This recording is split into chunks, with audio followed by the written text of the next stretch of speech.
This tomato looks funny compared to the tomatoes my sister-in-law is growing in Serbia. Her garden has hundreds of these plants, and each one is giving at least 5 or 6 huge tomatoes. So I know that this is not that big of a deal to grow tomato. But there's actually a different story behind why we are celebrating this and why I think it's so important that we have successfully grown our own tomato plant. The reason I think this is important and why I feel so successful is because I have taken steps to show my kids how to plant a vegetable from the seed and transplant it and care for it and actually see it come to fruition.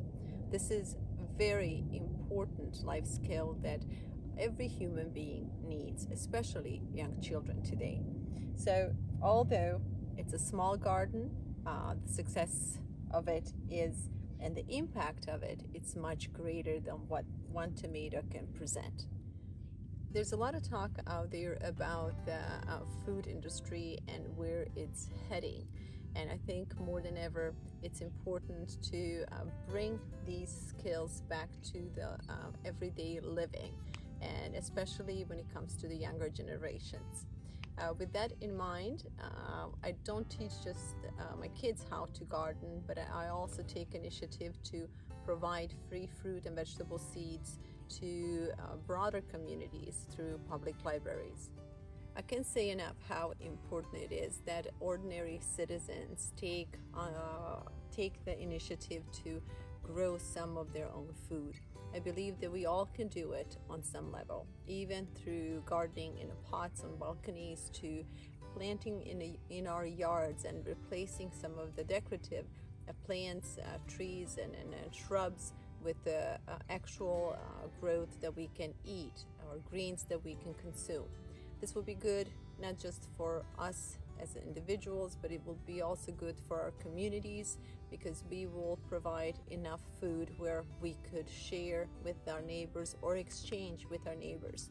Also, we can create these mini cells in which we can sustain ourselves in case of the disasters. So with the COVID, we all went through this anxiety over where the food will come. Will there be enough food?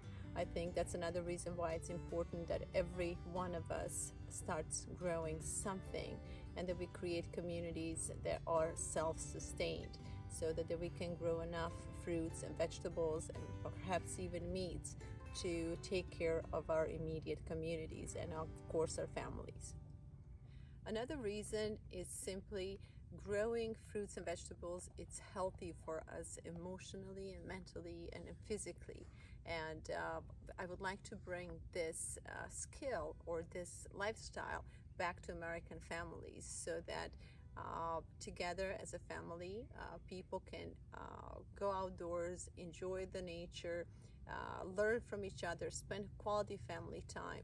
I mean, we all know that mental illness in States is on a rise, and a steep rise, especially among young people.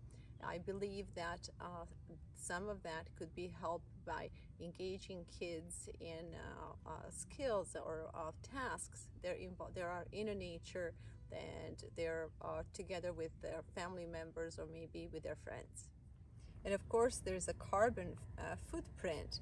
So not only that you will be helping reduce the carbon output by because you will be driving less to grocery stores, buying less food, you would also help absorb some of the carbon through your plants and through your fruits and vegetables. Another crucial component in all of this is reducing the use of pesticides. So I'm particularly passionate about that, because if everybody produces some food, then we can do it more organically, and we can reduce the use of pesticides on large farms. The large farming is taking a toll on our planet, and it's obviously taking a toll on all of us, because we're eating nutrient deprived foods, and the soil from which these plants and vegetables and grains are brought from is also very deprived. And if you do some research, you will find out what's happening with our soil, that it's being stripped of nutrients and that it's now releasing way too much carbon into the air, and it's one of the reasons why we have these issues with the global warming and such. Now imagine a world with less pesticides and how this will impact not just the soil and the microorganisms that live in the soil, but the native plants, and how this will impact our quality of air and water. But also I'm thinking about all the insects and animals that live among us and how important it is that we preserve them as well. One that comes close to my heart are bees. I often think about these little creatures that having to go to these fields to gather the nectar and pollen, and how much we're poisoning them, and yet how important they are to this ecosystem.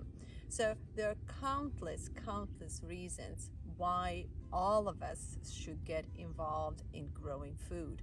And if this is not convincing enough, I just want you to envision a world where we pass on this responsibility onto the large corporations who will hold the food in their hands and make us dependable or dependent on their food and whatever they produce. So why should we wait for somebody to produce poor quality food and destroy the earth and nature in a process where all of us can do it? And while we do it, we don't just enjoy the healthy food, but we are also enjoying a better quality time with our families, better nourishment.